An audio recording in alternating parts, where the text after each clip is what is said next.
Hello everyone and welcome to our channel Nilesh education. देख आज class आम दशम श्रेणीर इतिहास पढ़ा। तो तुम इतिहास प्रथम अध्याय द्वितीय पाठ जहाँकि अच्छी भारत में असहयोग आंदोलन और ओडिशा रे यार प्रभाव आम पढ़ुं।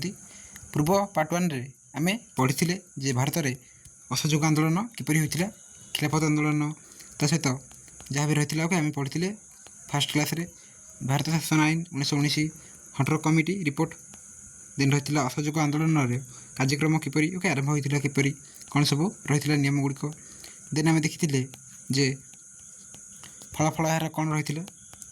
आज आम स्टार्ट करवा पार्ट टू रे ओके यह तुम पार्ट टू वीडियो। तो पार्ट टू रे आम स्टार्ट करवा ओडिशा रे असहयोग आंदोलन प्रभाव ओके ये आम पढ़ा। तो देख पार्ट वन जो भी देखना हो देन तुम फास्ट चैप्टर जहाँकि रही ओके देखना हो तो आम चैनल को जाए देखिपर एवं तले डिस्क्रिप्शन बॉक्स में मुझे लिंक देदेवी तुम जाकि देखिपर एवं प्रतिदिन संध्या 7टार आमर चैनल क्लास होची ओके यूट्यूब रे तुम समस्ते क्लास गुड़िक कर। तो देख ओडिशा रे असहयोग आंदोलन प्रभाव समग्र भारत में असहयोग आंदोलन चलता बेले ओडिशा यही महासृतु बाद पड़ ना। देख असहयोग आंदोलनटा पूरा भारत में चलता ओके। तापर देख गोपबंधु दास, गोपबंधु चौधरी, भागीरथी महापात्र, निरंजन पट्टनायक, यदुमणि मंगराज, हरेकृष्ण महाताब आदि नेता मैंने यह आंदोलन को सफल करने समस्त प्रकार मध्य चेष्टा करथिले। गांधीजींकर ओडिशा को आगमन यह आंदोलन गति को क्षिप्रतर करथिला। तो गांधीजींकर मध्य जो ओडिशा को आगमन रही ताद्वारा मध्य कौन ना आंदोलन आहरी जोर धरथिला। गोपबंधु दास को देखिपारुथिबो फोटो रे। नेक्स्ट देख 1920 डिसेम्बर रे नागपुर कांग्रेस अधिवेशन में ओडिशार 35 जन प्रतिनिधि जोग देते। यह अधिवेशन फेरी गोपबंधु दास 1921 जनवरी 24 कटक में छात्र मान उद्बोधन देते एवं ओडिशा रे असहयोग आंदोलन संगठित करते। तो ओडिशा रे गोपबंधु कौन करते ना 1921 जनवरी 24 से कौन करते ना कटक में किसी छात्र मान उद्बोधन देते राइट विषय जनाऊले एवं असहयोग आंदोलन संगठित करते। 1921 मार्च उद्यम ओडिशा प्रादेशिक कांग्रेस कमिटी गठित होता। तो 1921 ओके 1921 मार्च रे कौन होता ना द्वारा गोपबंधु दास द्वारा कौन होता ना ओडिशा प्रादेशिक कांग्रेस कमिटी गठित होता। से होते यार प्रथम सभापति। तो यार से प्रथम सभापति होते। यह कमिटीर संपादक थे भागीरथी महापात्र। ये जो रही ओडिशा प्रादेशिक कांग्रेस कमिटी गठित होता तो तार संपादक किए थे भागीरथी महापात्र ओके। प्रथम सभापति थे गोपबंधु दास। नेक्स्ट जीवा असहयोग आंदोलन को ओडिशा रे लोकाभिमुखी कराइबा निमंते 1921 महात्मा गांधी ओडिशा आसीथिले। तो 1921 पुणी कौन कर महात्मा गांधी ओडिशा को आसते असहयोग आंदोलन विषय लोक जन। 1921 मार्च 23 से कटक ठारे विशाल जन समावेश को उद्बोधन देते। गांधीजी उद्बोधन में अनुप्राणित हो रमादेवी समेत बहु नारी से अलंकार सामग्री तिलक स्वराज पांठी को दान करते। यापर गांधी भद्रक, पुरी और ब्रह्मपुर ठारे उद्बोधन दे ओडिशावासी मन में जातीय उन्मादन सृष्टि करते। तापर कौन होती ना से विभिन्न जगह को जाइए राइट कटक, पुरी, ब्रह्मपुर, भद्रक ओके ये सब जगह को जाई लोक मानक सचेतन कराइले जे असहयोग आंदोलन द्वारा आम कौन ना स्वाधीन पाइपर। ता सहित तिलक स्वराज पार्टी जो रही ओके ताकू नहीं से कहते एवं बहुत ये दान मिलता ओके। रमादेवी कौन करते ना अलंकार गुड़िक तिलक स्वराज पांठी को दान करते।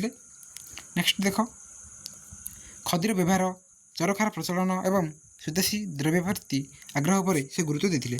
खदीर केमती आम व्यवहार करवा ओके कारण विदेशी सामग्री को वर्जन करते। तो ये खदीर निजे केमती खदी तैयारी कर पोषक कर पिंधिपर चरखार प्रचलन सब से कहते।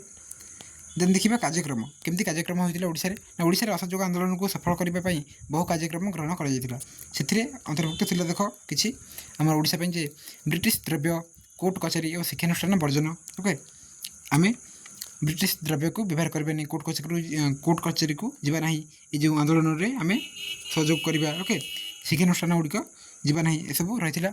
खदीर व्यवहार और चरखार प्रचलन होता। हिंदू मुसलमान एकता आम हिंदू आम मुसलमान ओके सब एक। अस्पृश्यता निराकरण एवं निशा निवारण जो छुआ छुआर भेदभाव रही मन कौन ना मन कराला ओके निवारण करागला। जातीय शिक्षार प्रचलन कर जातीय शिक्षा ଆମର ପ୍ରଚଳନ କରାଯାଇଥିଲା। ତାପରେ ଦେଖ ଅଗ୍ରଗତି କେମିତି ଆରମ୍ଭ ହୋଇଥିଲା। 1921 ଅଗଷ୍ଟ 3 ତାରିଖରେ ପୁରୀଠାରେ ବିଦେଶୀ ବସ୍ତ୍ରଗୁଡ଼ିକରେ ଅଗ୍ନି ସଂଯୋଗ କରାଯାଇଥିଲା। ବିଦେଶୀ ବସ୍ତ୍ର ଯାହା ବି ରହିଥିଲା କ'ଣ କରାଯାଇଥିଲା ନା ନିଆଁ ଲଗାଇ ଦିଆଯାଇଥିଲା।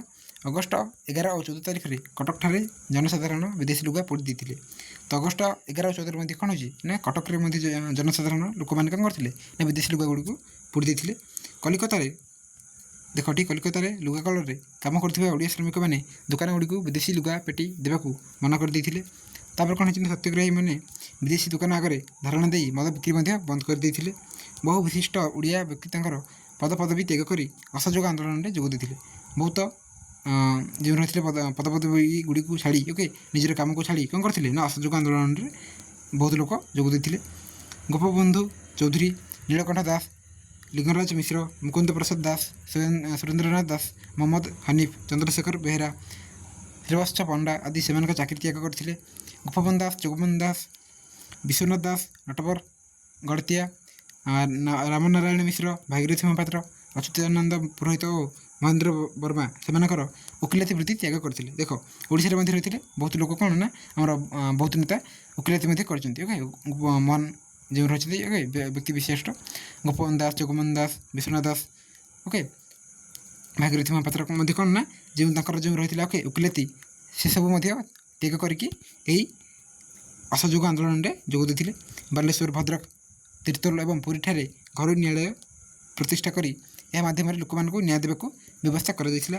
ସମ୍ବଲପୁର, କଟକ, ବାଲେଶ୍ୱର, ପୁରୀ ଆଦି ସ୍ଥାନରେ ଅନେକ ଛାତ୍ର ସରକାରୀ ସ୍କୁଲ କଲେଜ ପରିତ୍ୟାଗ କରି ଅସହଯୋଗ ଆନ୍ଦୋଳନରେ ଯୋଗ ଦେଇଥିଲେ। ବହୁତ ଛାତ୍ରଛାତ୍ରୀମାନେ ମଧ୍ୟ କ'ଣ କରିଥିଲେ ନା ଏଠି ଯୋଗ ଦେଇଥିଲେ ସମ୍ବଲପୁର, କଟକ, ବାଲେଶ୍ୱର, ପୁରୀ ଆଦି ସ୍ଥାନରେ। ନେକ୍ସଟ ଦେଖ ହରେକୃଷ୍ଣ ମହତାବ, ନବକୃଷ୍ଣ ଚୌଧୁରୀ, ନିତ୍ୟାନନ୍ଦ କାନୁନଗୋ, ରାଧାକୃଷ୍ଣ ବୋଷ ଆଦି ଯୁବକମାନେ କଲେଜ ତ୍ୟାଗ କରି ଆନ୍ଦୋଳନରେ ସାମିଲ ହୋଇଥିଲେ। ବହୁତ ନେତା ବହୁତ ବ୍ୟକ୍ତି କ'ଣ କରିଥିଲେ ନା ଏଠି ସାମିଲ ହୋଇଥିଲେ ଆନ୍ଦୋଳନରେ। ରାଧାକୃଷ୍ଣ ବୋଷ କଟକ ମେଡ଼ିକାଲ ସ୍କୁଲ ତ୍ୟାଗ କରିଥିଲେ।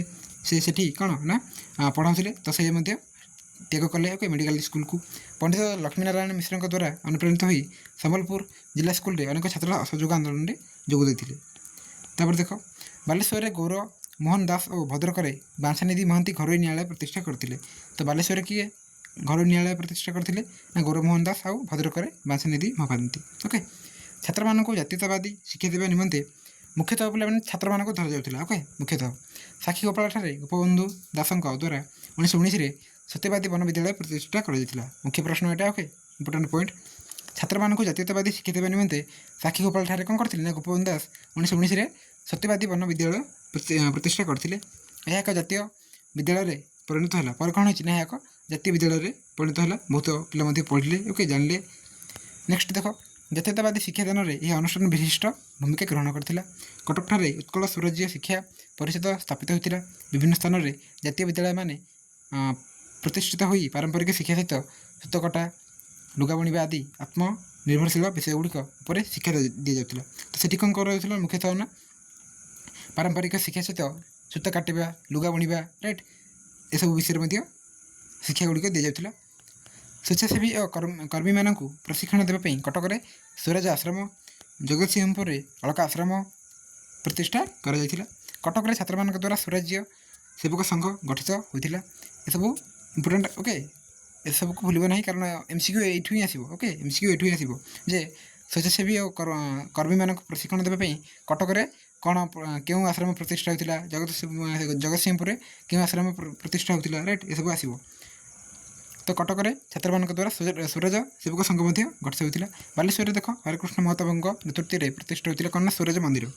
ଅସହଯୋଗ ଆନ୍ଦୋଳନର କାର୍ଯ୍ୟକ୍ରମ ଗୁଡ଼ିକ କାର୍ଯ୍ୟକାରୀ କରିବା ପାଇଁ ଉଦ୍ୟମ କରିଥିଲେ। ଏହି ଅନୁଷ୍ଠାନ ତରଫରୁ ସ୍ୱରାଜ୍ୟ ସମାଚାର ନାମକ ପତ୍ରିକା ପ୍ରକାଶିତ ହୋଇଥିଲା, ଯେଉଁ ନ୍ୟୁଜ୍ ପେପର ଆମେ କହୁଛନ୍ତି। ତ ଖବରକାଗଜ ମଧ୍ୟ ପ୍ରକାଶିତ ହେଲା, ଯାହାକି ସ୍ୱରାଜ୍ୟ ସମାଚାର। ତ ସ୍ୱରାଜ୍ୟ ସମାଚାରରେ କ'ଣ ଦିଆଗଲା ନା ଯେଉଁ ଆନ୍ଦୋଳନ ବିଷୟରେ, ଯେଉଁ ଶିକ୍ଷା ଗୁଡ଼ିକ ବିଷୟରେ ଦିଆଗଲା। କେବଳ ଜାତୀୟତାବାଦୀ ସମ୍ବାଦପତ୍ର ପଢ଼ିବା ପାଇଁ ଲୋକମାନଙ୍କୁ ପ୍ରବର୍ତ୍ତାଇ ଯାଇଥିଲା। ତ କେବଳ ଆମର ଜାତୀୟତାବାଦୀ ସମ୍ବାଦପତ୍ର ଗୁଡ଼ିକ ପଢ଼ିବା ପାଇଁ କୁହାଗଲା। ଗୋପବନ୍ଧୁ ଦାସଙ୍କ ଦ୍ୱାରା ପ୍ରତିଷ୍ଠିତ ସମ୍ବାଦପତ୍ର ସମାଜ ଜାତୀୟ ଚେତନା ସୃଷ୍ଟି କରିବାରେ ପ୍ରମୁଖ ଭୂମିକା ଗ୍ରହଣ କରିଥିଲା। ଦେଖ ସେ ସମୟରେ କ'ଣ ହେଇଛି ନା ଆମର ଯେଉଁ ସମାଜ ସମାଜ ଆମେ ଆଜି ମଧ୍ୟ ଆମେ ପଢ଼ୁଛନ୍ତି ସମ୍ବାଦପତ୍ର ସମାଜ ଗୋପବନ୍ଧୁ ଦାସଙ୍କ ଦ୍ୱାରା ତାହା ପ୍ରତିଷ୍ଠିତ ହୋଇଥିଲା। ଆଉ ଏଠି ବହୁତ କିଛି ଶିଖିବାର ମଧ୍ୟ ରହିଥିଲା। ଓକେ, ସମାଜ ପେପରରେ ବହୁତ କିଛି ଆସୁଛି। ସେ ସମୟରେ ମଧ୍ୟ ଗୋପବନ୍ଧୁ ଦାସ ଲୋକମାନଙ୍କୁ ସଚେତନ କରାଉଥିଲେ ସମାଜ ପେପର ମାଧ୍ୟମରେ। ଦେନ୍ ଦେଖିବା ନେକ୍ସଟ ସରକାରଙ୍କ ଦମନ ଲୀଳା। ଓଡ଼ିଶାରେ ଆନ୍ଦୋଳନକୁ ଦମନ କରିବା ନିମନ୍ତେ ଓକେ ଦମନ କଲେ କ'ଣ ନା ବନ୍ଦ କରିବାକୁ। ଓକେ, ଇଂରେଜ ସରକାର ଜନସାଧାରଣଙ୍କ ଉପରେ ଲାଠିଚାଳନା ବେତ୍ରାଘାତ ଆଦି ଉପାୟ ଅବଲମ୍ବନ କରିଥିଲେ। ତା ଛଡ଼ା ସରକାର ଶହ ଶହ ସତ୍ୟାଗ୍ରହୀମାନଙ୍କୁ କାରାରୁଦ୍ଧ କଲେ ଯେଉଁ ଜେଲ ବନ୍ଦୀ କଲେ। ସେମାନଙ୍କ ମଧ୍ୟରେ ହରେକୃଷ୍ଣ ମହତାବ, ମଥୁରା ମୋହନ ବେହେରା, କମରୁଦ୍ଦିନ ହକ୍, ବାଂଶନିଧି ମହାନ୍ତି ଓ ବଳରାମ ଦାସ ପ୍ରଭୃତି ମୁଖ୍ୟ ଥିଲେ। ସମାଜ ସମ୍ବାଦପତ୍ରରେ ସତ୍ୟ ହେଲେ ସାଂଘାତିକ ସ୍ତମ୍ଭରେ ସରକାରୀ ବିରୋଧୀ ଲେଖା ନିମନ୍ତେ ଗୋପବନ୍ଧୁ ଦାସଙ୍କୁ 1 ମାସ ଜେଲ୍ ଭୋଗିବାକୁ ପଡ଼ିଥିଲା। ତ ସମାଜ ସମ୍ବାଦପତ୍ରରେ କ'ଣ କରିଥିଲେ ନା ସେ ଜଣେ ଗୋପବନ୍ଧୁ ଦାସ ଲେଖିଥିଲେ ଗୋଟେ ଲେଖା ଯେ ସତ୍ୟ ହେଲେ ସାଂଘାତିକ। ଓକେ, ଏ ଯେଉଁ ସ୍ତମ୍ଭରେ ଏ ଯେଉଁ ଲେଖାରେ ସରକାରୀ ବିରୋଧ ଲେଖାଯାଇଥିଲା। ସେଥିପାଇଁ କ'ଣ କରାଗଲା ନା ପାଖାପାଖି 1 ମାସ ପର୍ଯ୍ୟନ୍ତ 30 ଦିନ ପର୍ଯ୍ୟନ୍ତ ଗୋପବନ୍ଧୁ ଦାସଙ୍କୁ କାରାଦଣ୍ଡ ଭୋଗିବାକୁ ପଡ଼ିଲା। ଓକେ, ଜେଲ୍ ଦଣ୍ଡ ଭୋଗିବାକୁ ପଡ଼ିଥିଲା। ସ୍ୱରାଜ ସଙ୍ଗୀତ ନାମକ ପ୍ରାଚୀର ପତ୍ର ଛାପି ଥିବାରୁ ସମ୍ବଲପୁରର ମିଶ୍ର ପ୍ରେସ୍କୁ 25 ଟଙ୍କା ଜରିମାନା ହୋଇଥିଲା। ସେ ସମୟରେ ପିଲାମାନେ 25 ଟଙ୍କା ବହୁତ ମୂଲ୍ୟ। ଓକେ, 1900 ମସିହାର କଥା ନା। ଚୋରି ଚୋରା ଘଟଣାରେ ମର୍ମାହିତ ହୋଇ ଗାନ୍ଧିଜୀ ଅସହଯୋଗ ଆନ୍ଦୋଳନକୁ ସ୍ଥଗିତ କରି ଦେଇଥିବାରୁ ଓଡ଼ିଶାରେ ମଧ୍ୟ ଏହି ଆନ୍ଦୋଳନ ଧୀରେ ଧୀରେ ବନ୍ଦ ହୋଇଯାଇଥିଲା। ଯେହେତୁ ଚୋରି ଚୋରା ଘଟଣା ପାଇଁ ଗାନ୍ଧିଜୀ କ'ଣ କରିଥିଲେ ନା ବନ୍ଦ କରିଦେଇଥିଲେ, ଅସହଯୋଗ ଆନ୍ଦୋଳନକୁ ସ୍ଥଗିତ ରଖିଥିଲେ। ସେଇ ଯେଉଁ ଇଏକୁ ଦେଖି ହୁଏ ସେ ସମୟର କଥାକୁ ଦେଖି ଓଡ଼ିଶାରେ ମଧ୍ୟ କ'ଣ କରାଗଲା ନା ଧୀରେ ଧୀରେ ବନ୍ଦ ହୋଇଗଲା। କିନ୍ତୁ ଅସହଯୋଗ ଆନ୍ଦୋଳନ ଜନସ୍ରୋତରେ ଭାସିଯାଇ କନିକାର ପ୍ରଜାମାନେ ବିଦ୍ରୋହ କରିଥିଲେ। କିନ୍ତୁ ଯେଉଁ କନିକାର ପ୍ରଜାମାନଙ୍କ ପାଖରେ ମଧ୍ୟ ପହଞ୍ଚିଥିଲା ଯେ ଆମେ ମଧ୍ୟ ଅସହଯୋଗ ଆନ୍ଦୋଳନ କରିବା। କନିକାର ରାଜା ରାଜେନ୍ଦ୍ର ନାରାୟଣ ଭଞ୍ଜଦେବ ଏହାକୁ ଦମନ କରିବାକୁ ଇଂରେଜ ସରକାରଙ୍କର ସାହାଯ୍ୟ ନେଇଥିଲେ। ତାପରେ କ'ଣ ହେଇଛି ଦେଖ, ଫଳସ୍ୱରୂପ ଗୁଳିଚାଳନା ଯୋଗୁଁ 2 ଜଣ ମୃତ୍ୟୁବରଣ ମଧ୍ୟ କରିଥିଲେ, ଅନ୍ୟମାନେ ମଧ୍ୟ ବହୁତ ଆହତ ହୋଇଥିଲେ। ଦେନ୍ ଦେଖ ନେକ୍ସଟ, ସମାଜ ଆଉ ଉତ୍କଳ ଦୀପିକା ମାଧ୍ୟମରେ କନିକା ଅତ୍ୟାଚାର ଲୋକଲୋଚନକୁ ଆସିଥିଲା। ସମାଜ ଆଉ ଯେଉଁ ରହିଥିଲା ଓକେ ଉତ୍କଳ ଦୀପିକା।